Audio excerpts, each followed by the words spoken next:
school, and they are illegally using the Saxon curriculum against the wishes of their school district while they're paying for C-scope. The good veteran teachers are plugging the holes of C-scope with your math. What say you? I'm especially struck by your statement of not paying attention to math issues enough. Some of us tried to raise the issue, but what grabbed the headlines tended to be the indoctrination efforts for communism and Islam. And I recognize the importance of attention to those things, but that it did take away the spotlight from what was going on in mathematics.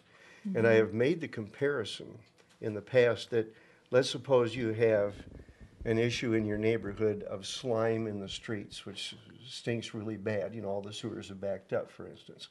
Right. And then you also have termites eating your house up. Now, you don't notice the termites, but you do notice the slime in the streets, okay? So you clean all that up and you think, wow, our problems are over. And in the meantime, the termites are eating your house. Right. For me, the slime in the streets is a representation of the conspicuous problems of indoctrination of politics and faith, and the termites eating the house are the curriculum weaknesses of mathematics, and to some extent also language arts, which are a lot less conspicuous than these social studies issues. You're right on target. You're right on target. And what's interesting is that as parents are starting to wake up, and we're talking to parents across the state and across the country, one of the things that really, really affects them is when they get letters from their teachers saying, we're teaching this new math, and if you don't, understand it, here's a video for you to go watch on YouTube of how to teach it. And we did an event in Frisco, and a dad was saying it broke his heart when his daughter's teacher told the daughter, you can't do it the way your dad is teaching you. You have to do it my way. And that is so silly.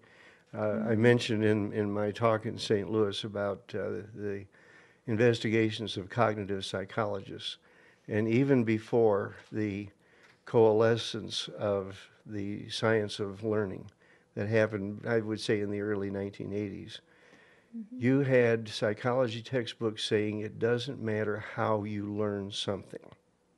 It's just you learn it. And then once something has been learned, the issues are, can you recall?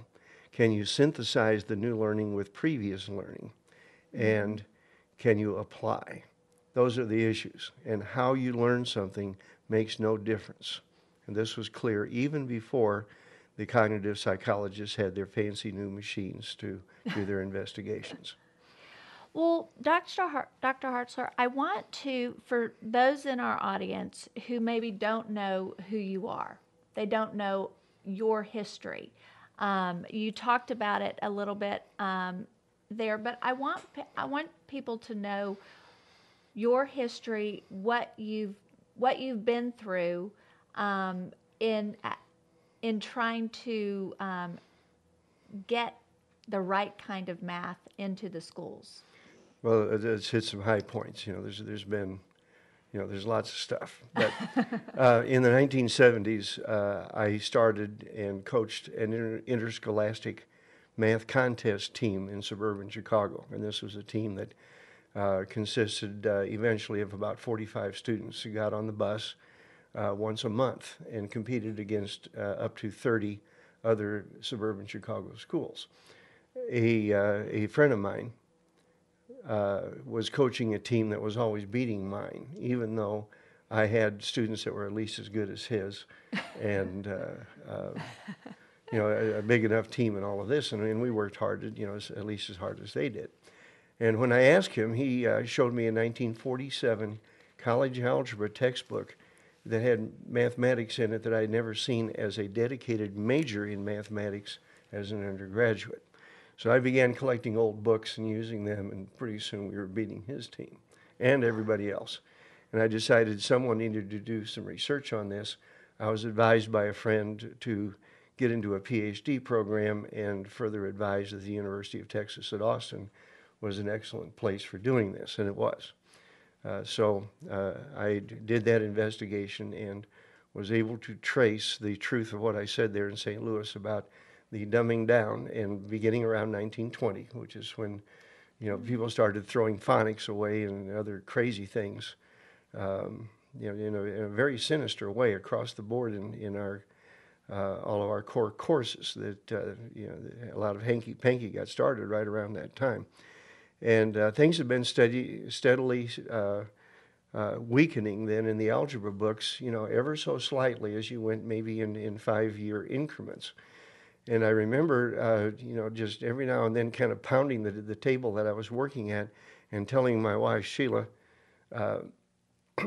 if someone had decided to weaken the United States gradually and quietly, like the termites, they couldn't do a better job than what I'm seeing here in these algebra books. Well, then there was a couple of years later that the Nation at Risk report came out and said essentially the same thing, that we got an act of war going on.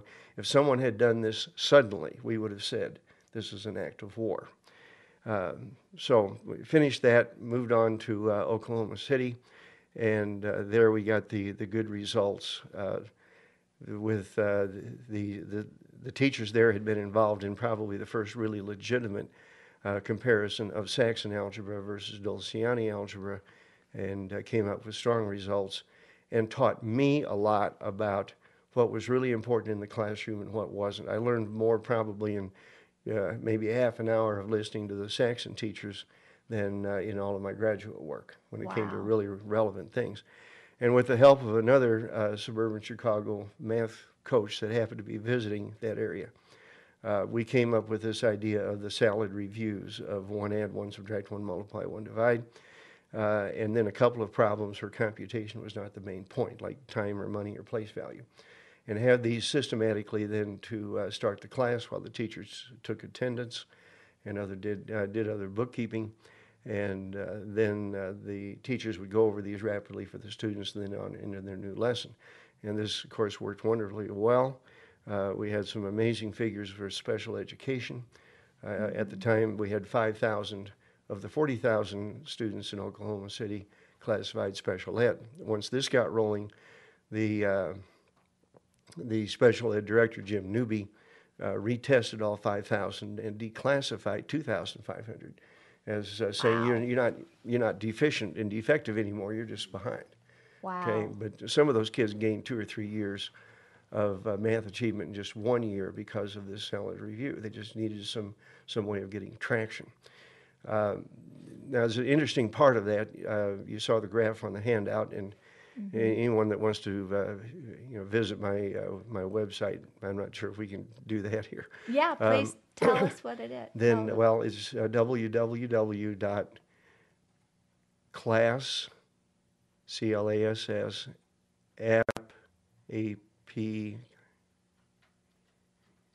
C-L-A-S-S-A-P. I'll post it. Okay. Yes, I'll look it up and post it. Yeah, I've got it here in Yes. my notes as well. But at any rate, there's a graph there that was on the front page of the Daily Oklahoman, which is the biggest newspaper there in the state of Oklahoma.